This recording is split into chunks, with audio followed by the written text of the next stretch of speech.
महिलाओं को संभोग की वस्तु समझता था, महिलाओं को दास बना के रखता था, सती की आग में जलाता था, वैसे लोग कोई व्यवस्था क्यों पसंद आएगा? तो सावित्रीबाई को क्यों बर्दाश्त करेगा? सावित्रीबाई को घर से निकाला गया, सावित्रीबाई को जान से मारने का प्रयास किया गया, उस सावित्रीबाई को गोबर फेंका जाता था, सावित्रीबाई को झाड़ू से मारा जाता था। लेकिन आप जान जाइए कि जो जीवन में बहुजनों को सम्मान के लिए लड़ाई लड़ेगा उसको अपमान सहना पड़ेगा। और शिक्षा के सबसे बड़ी देवी तो मैं कह रही हूँ कि माता सावित्रीबाई है, और कोई देवता देवी नहीं था। शोषण के देवी हो सकती है, शिक्षा की देवी नहीं हो सकती है। माता सावित्रीबाई के अलावा कोई, वो शोषण की देवी भले हो सकती है। अच्छा, जितने भी कॉलेज है, स्कूल है, तो सारे कॉलेज स्कूल में तो लगा हुआ सती का फोटो लगा हुआ। संविधान किसका अलाउ करता है? मनु विधान से वो फोटो लगा हुआ है, लेकिन संविधान अलाउ करता है माता सावित्रीबाई को प्रथम महिला शिक्षिका बनाया गया है कि यदि कोई प्रथम महिला शिक्षिका हुई है तो भारतवर्ष में उसका नाम है माता सावित्रीबाई। नमस्कार, मैं सुनील, आप देख रहे हैं BR दस्तक। फिलहाल पटना में है और आज 3 जनवरी है। महाराष्ट्र की धरती से महिला निकली जिनका नाम है सावित्रीबाई फुले। सावित्रीबाई फुले शिक्षा की देवी फातिमा शेख और सावित्रीबाई फुले ने एक अलग जगह इस शिक्षा के क्षेत्र में, और आज उनका जयंती है। विशेष बातचीत करने के लिए हमारे साथ है मीरा यादव जी। मीरा जी, क्या कहिएगा, आज सावित्रीबाई फुले जी का जयंती है। आज सावित्रीबाई फुले जी का जयंती है। मैं सबसे पहले आप लोगों को धन्यवाद देती हूँ, और आप लोग के साथ जो भी चैनल देख रहे हैं उनको भी मैं धन्यवाद देती हूँ।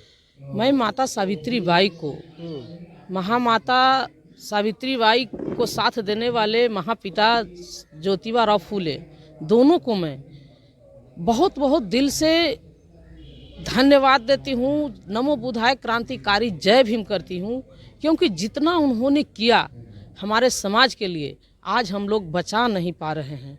ये हमें आज खुशी भी उनका जन्मदिन पर है तो बहुत ज़्यादा दुख भी हो रहा है कि वर्तमान जो हालात हमारा है वो हम उनका दिया हुआ अधिकार भी संभाल नहीं पा रहे हैं। और मैं ये आप लोगों से आग्रह कर रही हूँ कि आप लोग जितना बन पड़े इस चैनल से जगाइए लोगों को कि जो मेरा सावित्रीबाई माता का दिया हुआ अधिकार है, जो शिक्षा का अधिकार है, आज वह किस तरह से मनुवादी व्यवस्था के लोगों ने हमारा शिक्षा के अधिकार को छीनने का काम किया है, वो आपको वर्तमान जो नया शिक्षा नीति है। अच्छा, मैं जब माता सावित्रीबाई फुले जब घर से निकलती थी तब दो साड़ी लेकर निकलती थी। इससे निकलती थी क्योंकि उनके ऊपर गोबर या मतलब जो भी कहिए पाँव को सब बिका जाता था, इसके लिए क्या कहिएगा? देखिए, माता सावित्रीबाई को बहुत बड़ा संघर्ष करने पड़ा है, बहुत कष्ट हुआ है। और माता सावित्रीबाई को जो आज तथाकथित हिंदू लोग अपने आप को कहता है, मनुवादी, इसको मैं जल्लाद लोग कहते हैं। अच्छा। हिंदू व्यवस्था ही जल्लादी व्यवस्था है, और उस व्यवस्था में महामाता को सिसकी भरने का भी उस समय महिलाओं का अधिकार नहीं था। वैसे जज्बाती महिला, उन्होंने कितना बड़ा संघर्ष करने का काम किया कि खुद भी पढ़ी, क्योंकि उस समय महिलाएं शोषित वर्ग की पढ़ी लिखी नहीं थी, तो खुद भी वो पढ़ी। और महामाता जो हमारी थी वो माता सावित्रीबाई फुले, पिता सावित्री ज्योतिबा फुले का उन्होंने कितना बड़ा साथ दिया कि पढ़ी खुद से भी, और खुद पढ़ करके भी प्रथम महिला शिक्षिका बनी। और शिक्षिका बनने के बाद 18 विद्यालय खोली, और 18 विद्यालय खोलने के बाद लोगों को पढ़ने का अधिकार अंग्रेजों से लड़के ली, और तब हमारे शोषित वंचितों को पढ़ने का राइट ये बिहार ही नहीं पूरे भारत की भूभाग पर मिला। और इसके पहले जो हमारे गौतम बुद्ध किस तरह से संघर्ष किए थे, और उन्होंने संघर्ष करते हुए लोगों को जगाया कि लोगों को यदि दुख है तो उसका एक ही वजह है, अज्ञानता। तो पाखंड से निकलो और ज्ञान के तरफ इशारा उन्होंने किया कि सबसे पहले ज्ञान प्राप्त करो, विज्ञान की तरफ आगे बढ़ो, और तब ही तुम्हारा दुख से निवारण मिलेगा। और उन्हीं के रास्ता पर चल के महामाता ने, सावित्रीबाई ने इतना बड़ा हम लोगों को पैगाम देने का काम किया, अधिकार देने का काम किया। उस समय भी महिलाओं में वो ताकत था कि बुद्ध को भी बुद्ध यदि कोई बनाया तो बुद्ध को भी गुरु माता सुजाता बनी थी। तो उसी रास्ते पर हमारी माता सावित्रीबाई चली, तो इनसे बढ़कर के माता और देवी कौन हो सकता है? अच्छा, जो मनु के मानने वाले हैं, जो सामंती लोग हैं, जो जातिवादी लोग हैं, ये कहते हैं कि जो सावित्रीबाई फुले ये शिक्षा की देवी नहीं है। तो जो महिलाओं को संभोग की वस्तु समझता था, महिलाओं को दास बना के रखता था, सती की आग में जलाता था, वैसे लोग कोई व्यवस्था क्यों पसंद आएगा? तो सावित्रीबाई को क्यों बर्दाश्त करेगा? सावित्रीबाई को घर से निकाला गया, सावित्रीबाई को जान से मारने का प्रयास किया गया, उस सावित्रीबाई को गोबर फेंका जाता था, सावित्रीबाई को झाड़ू से मारा जाता था।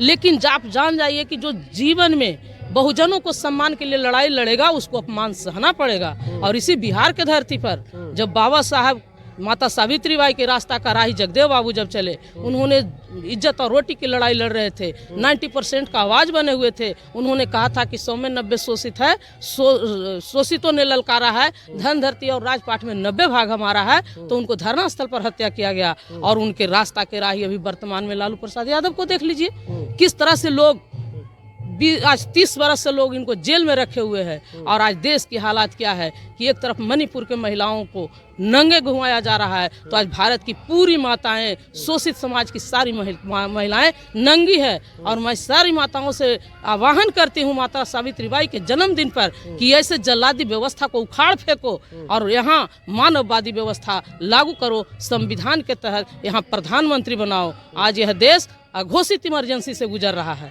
ये आपको पता होना चाहिए कि एक तरफ महिलाओं को नंगे घुमाना, एक तरफ महिला को राष्ट्रपति बनाना, और एक तरफ महिला बिल जो असंवैधानिक है, अघोषित माने असंवैधानिक वन नेशन वन इलेक्शन के नाम पर विशेष सत्र ला करके ये जो इतना बड़ा समझिए कि धोखे में बिल लाया गया है। तो इस समय हमारी महिलाओं को क्या हालत है इस देश में, आप लोग अंदाजा कर लीजिए।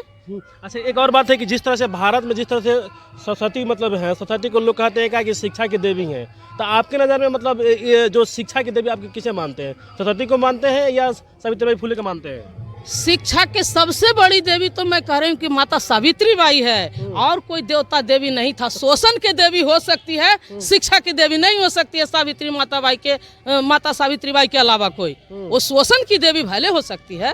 अच्छा, जितने भी कॉलेज है, स्कूल है, तो सारे कॉलेज स्कूल में तो लगा हुआ है सरस्वती का फोटो लगा हुआ है। संविधान किसका अलाउ करता है? मनु विधान से वो फोटो लगा हुआ है, लेकिन संविधान अलाउ करता है माता सावित्रीबाई को प्रथम महिला शिक्षिका बनाया गया है कि यदि कोई प्रथम महिला शिक्षिका हुई है तो भारतवर्ष में उसका नाम है माता सावित्रीबाई। कुछ लोग कहते हैं ये आस्था का सवाल है, सरस्वती हमारी आस्था है, हमारी ज्ञान की देवी है। तो जो शोषण करने वाला है उसको तो वही अलाउ न करता है। शोषण करना कौन अलाउ? संविधान तो शोषण करना अलाउ नहीं करता है। संविधान समता की बात करता है, स्वतंत्रता की बात करता है, भाईचारा की बात करता है, लेकिन शोषण की बात तो मनु विधान ही करता है। महिलाओं को पढ़ने नहीं देना है, छुआछूत की भावना, ऊंच नीच की भावना, माने जात पात की भावना, ये सारा मनु विधान के तहत है। संविधान के तहत तो भाई बाबा साहब जितने भी जातियाँ था उस सारी जातियों को तोड़ते हुए उन्होंने SC ST OBC माइनॉरिटी और जनरल कर दिया था। चलिए, धन्यवाद। देखिए